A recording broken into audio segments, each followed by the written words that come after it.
D'abord, il faut noter que c'est pas du jamais vu. Ce n'est pas la première fois aussi que nous constatons la fuite de documents de l'administration avec l'éclosion de nouvelles technologies d'information, notamment les téléphones mobiles. C'est tout à fait regrettable. Et sur instruction de l'honorable président, le bureau est en train de prendre des mesures sérieuses pour voir comment endiguer ce fléau qui n'est pas normal là où on traite des affaires de l'État. Donc il est bien évidemment entendu que des sanctions vont s'en suivre lorsque des personnes qui s'y sont livrées seront identifiées. En ce qui concerne l'ordre des missions, moi ici à l'Assemblée, le règlement intérieur m'a dévolu des missions qui sont claires, entre autres les relations extérieures, c'est que l'on a pris l'habitude de qualifier de diplomatie parlementaire. C'est une activité intense qui demande, selon les archives que j'ai trouvées ici, que de plus en plus les députés voyagent dans des différents forums et rencontrent d'autres élus d'autres pays. C'est répétitif en fait, c'est au moins chaque semaine qu'il y a une mission de l'extérieur ici. Ça résout aussi des problèmes très intéressants et très importants de notre existence comme État. Mais ici, il convient de noter que nous, en arrivant aux fonctions, comme membres du bureau de l'Assemblée nationale, nous avons trouvé cette mission déjà activée. Parce que la correspondance qui invite le Parlement congolais à l'Assemblée parlementaire de la francophonie, ça date du 1er janvier 2023.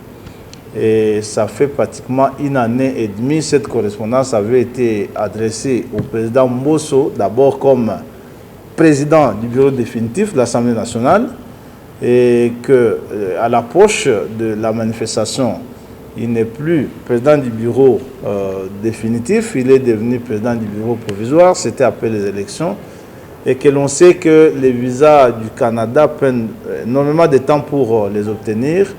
Il a dû, comme président du bureau provisoire, organiser ce voyage et que les ordres de mission avaient été signés pour presque l'ensemble de la délégation qui devait partir. Et il s'agit ici de 3 ordres de mission qui avaient été signés. Ce qu'il convient de noter, c'est qu'il ne s'agit pas de la même mission. C'est plusieurs forums qui vont se tenir sur 12 jours au total.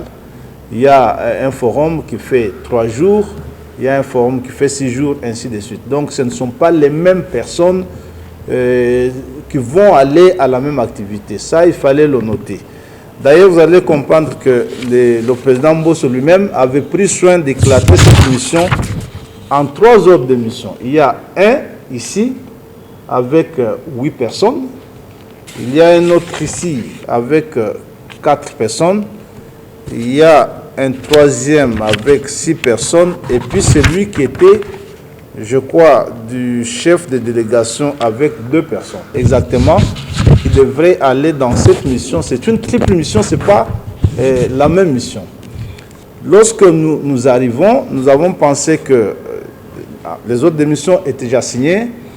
Ceux qui doivent partir avaient déjà leur visa. Ce n'est pas nous, en fait, ce n'est pas notre bureau qui organise ça. Tous les députés qui doivent partir avaient déjà leur visa.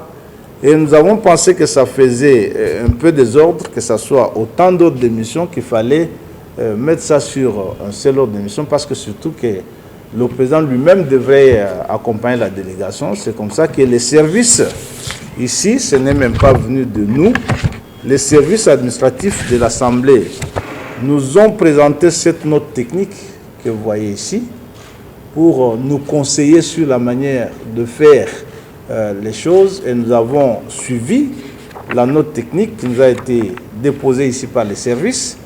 Et nous avons pu recentrer les autres missions sur un seul qui a été proposé d'ailleurs comme projet par les services.